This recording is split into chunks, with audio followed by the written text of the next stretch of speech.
আসসালামু আলাইকুম। আজকের নতুন ভিডিওতে আপনাদের সকলকে স্বাগতম। টাকার গোলাম এপিসোড নাম্বার 13। আজকের পর্বটি অনেক ইন্টারেস্টেড এবং অনেক মজাদায়ক হতে চলেছে। আজকের এ পর্বে গোলাম তার স্মৃতিশক্তি ফিরিয়ে পাবে এবং রিশাদ বুঝতে পারবে যে তার ভুল হয়েছে, সে আর কখনোই গোলামের সঙ্গে এমন কিছু করবে না। আর অপরদিকে ঋতু গোলামের দিক আকৃষ্ট যত হতে চাবে, গোলাম ততই ঋতুকে বলবে তুমি দূরে সরে যাও।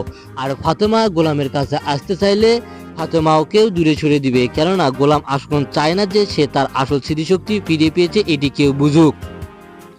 গোলাম তার আসল স্মৃতিশক্তি ফিরে পাওয়ার সঙ্গে সঙ্গে দাউদ খানের উপর চরমভাবে ক্ষিপ্ত হয় এবং দাউদ খানকে যে তার ব্যাংক ব্যালেন্স সবকিছু শেষ করেছে এবং তার পরিবারের মানুষদেরকে যেভাবে খারাপ অবস্থাতে রেখেছে সবকিছুর প্রতিশোধ জানাতে চায়।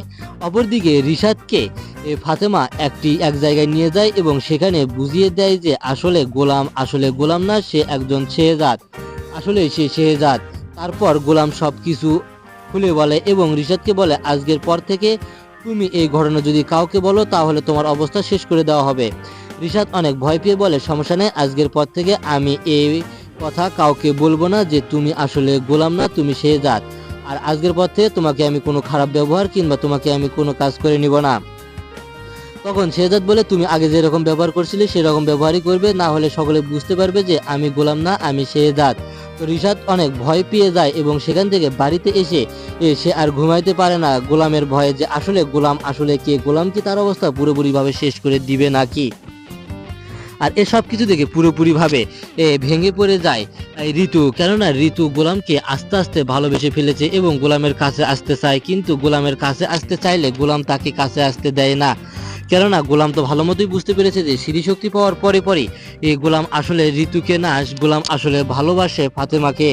আর ফাতেমার সঙ্গে তার প্রথম স্ত্রী এবং ফাতেমাকে সে প্রথমবার বিয়ে করেছিল, আর ঋতুকে তো বিয়ে করেছিল তার স্মৃতিশক্তি বোলানোর পর।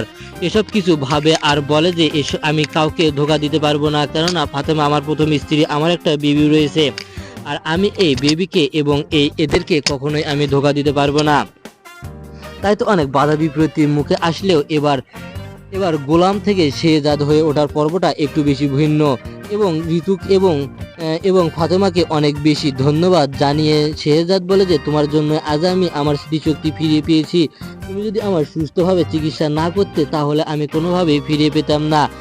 অপরদিকে ঋতু তো এসব সব কিছু আস্তে আস্তে বুঝতে পারতেছিল এবং গোলামের কাছে আস্তে আস্তে আকৃষ্ট হচ্ছিল ফাতেমা, কিন্তু ফাতেমাকে দেখে ঋতু ও নানা তেলে বেগুনে জ্বলে উঠত, কিন্তু মুখে কিছু বলতে পারতো না, কেননা বলতে পারবে, কেননা তার বড় ভাবি হচ্ছে। এসব নিয়ে অনেক কিছুই ভিতরে অনেক সমালোচনা হলেও সব সমালোচনার মুখ থেকে গোলামের একটি লক্ষ্য ছিল যে দাউদ খানকে তার কাছে নিয়ে এসে তাকে নত স্বীকার করাবে এবং যেসব কিছু হারিয়েছে সেসব কিছু ফিরিয়ে